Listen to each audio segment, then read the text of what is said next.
اللہ تعالیٰ جل شانہ قیامت کے دن ہمارے وجود دوبارہ اٹھائے گا اور اپنے حضور بندوں کو کھڑا کرے گا اور ان سے سوال پوچھے گا. یہ نہیں ہے کہ جو مرضی کرتے گئے.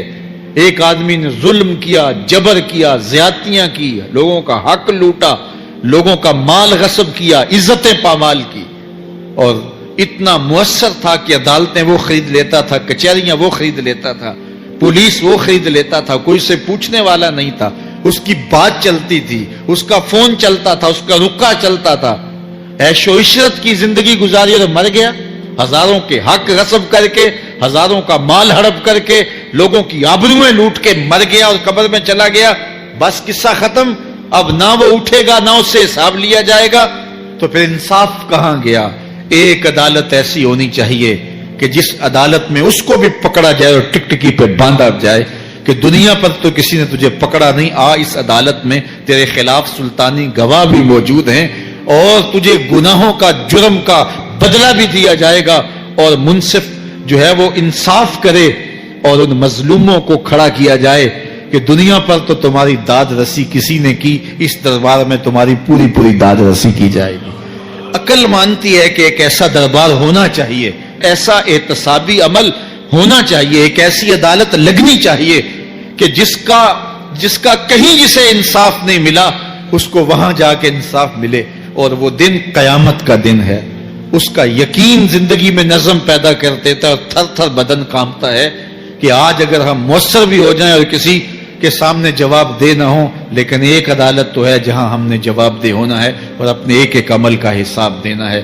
تو اللہ ارشاد فرماتا ہے کہ اس عدالت کے سامنے تم نے پیش ہونا ہے. تمہارے جوڑ جوڑ کو اللہ تعالیٰ دوبارہ کھڑا کرے گا اور اس کو دوبارہ تخلیق کرے گا اور پیدا کرے گا، اور تم دوبارہ کھڑے ہو جاؤ گے، اس کی حضور پیش ہوگے.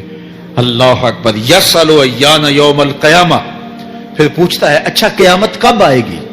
یہ تمسخر کے طور پہ پوچھتا ہے. لاؤ نہ قیامت کب آئے گی قیامت، میں جرم رب کے سامنے کرنا چاہتا ہوں. اللہ اکبر. اب جواب سنیے. اب لفظوں کا ترجمہ اس زور سے کیا ہی نہیں جا سکتا جس زور کے لفظ ہیں. وہ کہتا ہے قیامت کب آئے گی، میں تو یہ جرم رب کے سامنے کرنا چاہتا ہوں. کوئی قیامت نہیں ہے، مذاق اڑاتا ہے. قیامت کب آئے گی؟ آواز آئی فائزہ برق البصر وخسف القمر وجمع الشمس والقمر. جب قیامت آئے گی تو آنکھیں چندھیا جائیں گے، چاند بے نور ہو جائے گا، سورج اور چاند اکٹھے ہو جائیں گے.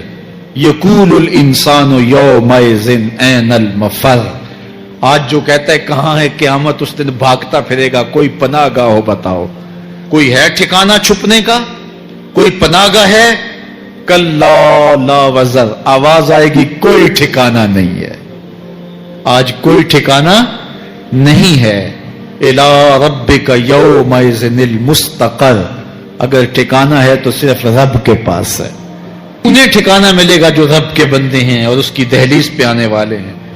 یُنَبَّأُ الْإِنسَانُ يَوْمَئِذٍ بِمَا قَدَّمَ وَأَخَّرَ. اللہ تعالیٰ اس دن بتا دے گا جو آگے بھیجا اور وہ بھی بتا دے گا جو پیچھے چھوڑا. ایک ایک چیز تشت ازبام ہو جائے گی. یوم تبلی السرائر فما لہ من قوت ولا ناصر. اللہ فرماتا سارے راز کھل جائیں گے.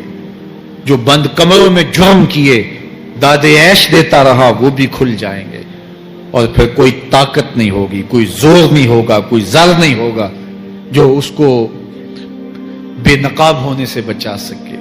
اے داور حشر میرا نامہ اعمال نہ پوچھ، اس میں کئی پردہ نشینوں کے بھی نام آتے ہیں. تو وہ کتنا سخت دن ہوگا. ارشاد فرمایا جائے گا کہ جو آگے بھیجا، جو پیچھے چھوڑا، جو جرم کرتا رہا، جو نیکیاں کی، جو برائیاں کی، سب کچھ تشت ازبام ہو جائے گا. بل الانسان علی نفسہ بصیرہ. بلکہ آدمی خود اپنے حال پر اچھی طرح خود آگاہ ہے. ہم اسے نامہ اعمال کے دفتر دیں گے جہاں سب کچھ لکھا ہوگا. قرآن بتاتا جب نامہ اعمال سامنے آئے گا تو وہ بے ساختہ پکار اٹھے گا. ما لہذا الکتاب لا یغادر صغیرۃ ولا کبیرۃ الا احصاها. ہائے اس کتاب کو کیا ہوا، اس نے چھوٹی بڑی کوئی بات نہیں چھوڑی، سب کچھ لکھ دیا. نامہ اعمال سامنے ہوگے، زمین بولے گی، ہاتھ پاؤں بولیں گے، فرشتے بولیں گے، کرامن کاتبین بتائیں گے یہ کیا کیا جرم کرتا رہا، کیا کیا گناہ کرتا رہا۔ تو اس دن ہر شے سامنے آ جائے گی۔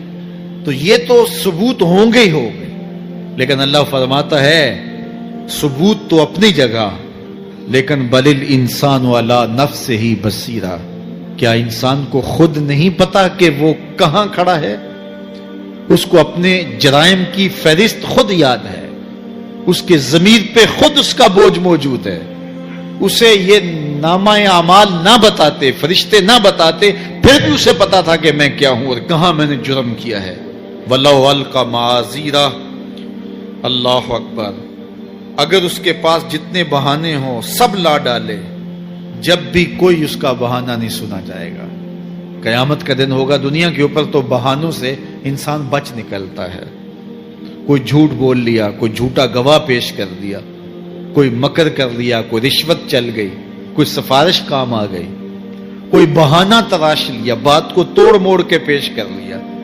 لیکن قیامت کا جب دن ہوگا تو کوئی نہ جھوٹا گواہ چلے گا، نہ رب کی پولیس رشوت لیتی ہے، نہ وہاں انصاف کے خلاف کوئی کام ہوگا، اور نہ ہی کوئی بہانہ چل سکے گا۔ اللہ اکبر، آج ہماری بے چینیوں کا ایک سبب ہمارا مالک کی دہلیز سے منہ موڑنا اور بہت سارے دیدہ نادیدہ گناہوں کا ارتکاب کرنا ہے۔ جب ہم سے سستیاں ہو جاتی ہیں، کوتاہیاں ہو جاتی ہیں، تو وہ گناہ ہمارا پیچھا نہیں چھوڑتے اور ہمیں بے چین اور مضطرب رکھتے ہیں۔ تو بعض اوقات جو ہے وہ ہم کہتے ہیں کہ پتہ نہیں بے چینی کیا ہے۔ بے چینی گناہوں کی ہے۔ گناہ طبیعت میں بے چینی پیدا کر دیتا ہے، سکون نہیں آنے دیتا۔ اطمینان کی دولت چھن جاتی ہے جب کوئی شخص گناہ کرتا ہے، اور یہ لازمی نہیں ہے کہ وہ کسی کا حق غصب کرے، اس نے کسی کی عزت ہی پامال کی ہو، اس نے کسی کی آبرو پہ حملہ کیا ہو۔ اگر نماز چھوڑی ہے تو بے چینی یہ بھی کم نہیں ہے، یہ رب کی نافرمانی ہے۔ اگر اس کی نظر بھٹکی ہے تو یہ بھی کم بے چینی نہیں دیتی۔ اگر اس کا خیال بہکا ہے، اس نے زبان سے کسی کو دکھ دیا ہے، اس نے کسی کے لیے سب و شتم کا انداز اختیار کیا ہے، گالی گلوچ کا رنگ اختیار کیا ہے، تو پھر کیا ہوا کہ یہ بے چینی اندر کو توڑتی رہتی ہے۔ انسان چلتا پھرتا ہے لیکن اسے طمانینت نہیں ملتی، اسے سکون نہیں ملتا۔ سکون کب ملے گا؟ سکون تب ملتا ہے جب کسی سے زیادتی کی ہو تو اس سے جا کے معافی مانگ لی جائے، اور اس لجاجت کے ساتھ معافی مانگی جائے کہ وہ مجبور ہو جائے معاف کرنے پہ، تو پھر اندر طمانینت اتر جاتی ہے۔ اتنی لجاجت سے معافی مانگو، اس قدر رو کے معافی مانگو، ترلے منت پہ اتر آؤ، ہاتھ جوڑو، آنسو بہاؤ، چیخو، چلاؤ، رو، اس کی دہلیز سے لپٹ جاؤ، اس سے اپنے گناہوں کی معذرت کرو۔ جب مالک نے معاف کر دیا، اندر کی ساری بے چینیاں مٹ جائیں گی، دل کو قرار مل جائے گا، دل کو تسکین نصیب ہوگی۔ تسکین اس کی دہلیز سے تمہیں ملے گی، یہ اندر سے پھوٹتی ہے، باہر سے نہیں آتی۔